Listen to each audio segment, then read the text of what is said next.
உடல்நடை காரணமாக அறுவை சிகிச்சை உள்ளிட்டவற்றிற்கு திரவ ஆக்சிஜன் தேவைப்படுகின்ற பட்சத்தில் அரசு மருத்துவமனைகளில் பெற்றுக்கொள்ளலாம் என்று சுகாதார கல்வி இயக்குநர் சீதாலட்சுமி தெரிவித்துள்ளார். இதுகுறித்து எமது செய்தியாளர் பாஸ்கரிடம் அவர் அளித்த கூடுதல் தகவல்களை பார்க்கலாம்.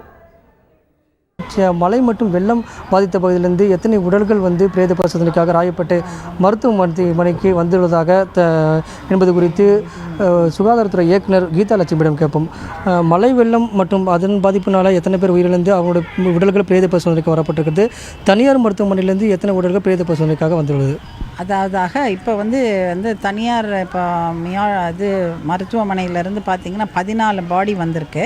அது வேரியஸ் மருத்துவ காரணங்களால் ஏற்கனவே அவங்க அட்மிட் பண்ணவங்க, அதாவது கார்டியாக் அரெஸ்ட், இருதய நோயில் பாதிப்பு சீரியஸாக வந்தவங்க, மூளை பாதிப்பு சீரியஸாக இறக்கிற ஸ்டேஜில் அங்கே ஹாஸ்பிட்டலில் கடந்த 5 நாட்களாக அட்மிட் ஆனவங்க முன்னாடி. ஸோ அவங்க இறப்பு ஏற்பட்டதாகவும் அப்புறம் அவங்கள இங்கே அதாவது அந்த மழை வந்த தொட்டு அவங்க ரிலேட்டிவ்ஸ் எடுத்துகிட்டு போக முடியலை.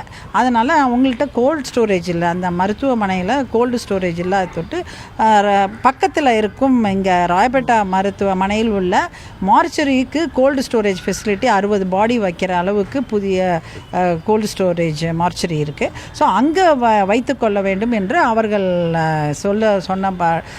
சொன்னதற்கு ஏற்று இங்கே அந்த பாடியை கொண்டாந்து நாங்கள் வச்சுருக்குறோம். அவங்க ரிலேட்டிவ்ஸ் என்ன சொல்கிறாங்க, அங்கே எடுத்துகிட்டு போகிற தண்ணி அங்கே இருக்கிற தொட்டு வசதி இல்லை, இப்போ எடுத்துகிட்டு போகிறது, அதனால் இங்கே இருக்கட்டும்னு சொல்லி அவங்க சொல்லியிருக்கிறாங்க.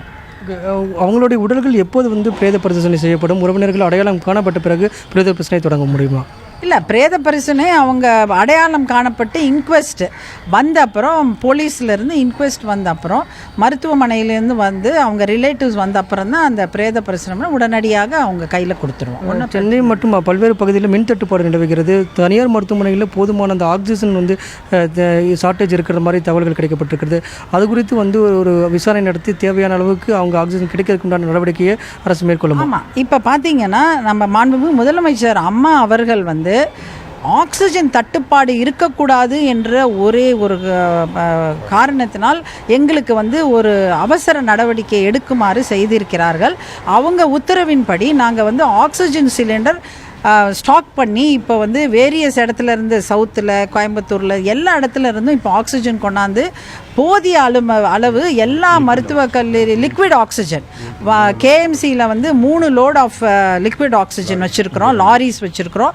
அதே மாதிரி ஸ்டான்லிலையும் வச்சுருக்கிறோம், ஜிஹெச்லையும் வச்சுருக்கிறோம். யார் எந்த தனியார் மருத்துவமனை கேட்டாலும் உடனடியாக மாண்புமிகு முதலமைச்சர் அம்மா அவர்கள் இந்த லிக்விட் ஆக்சிஜனை அவர்களுக்கு தேவைக்கு கொடுக்குமாறு உத்தரவிட்டிருக்கிறார்கள். அவர்களின் உத்தரவின்படி எந்த தனியார் மருத்துவமனையும் எந்த அரசு மருத்துவமனை வந்தாலும் அந்த லிக்விட் ஆக்சிஜனை அந்த இடத்துல போய் நாங்கள் கொடுத்துருவோம். மருத்துவ உதவிக்கு தேவையான ஆக்சிஜன் எந்த தனியார் மருத்துவக்கு தேவைப்பட்டாலும் உடனடியாக வழங்க அரசு தயாராக உள்ளது. அதற்கான நடவடிக்கையை தீவிரப்படுத்தி உள்ளதுங்கிறது தான் சுகாதாரத்துறை இயக்குனர் கீதாலட்சுமியோடைய தகவலாக இருக்கிறது. தந்தி செய்திகளுக்காக ஒளிப்பதிவாளர் கார்த்தியுடன் பாஸ்கரன்.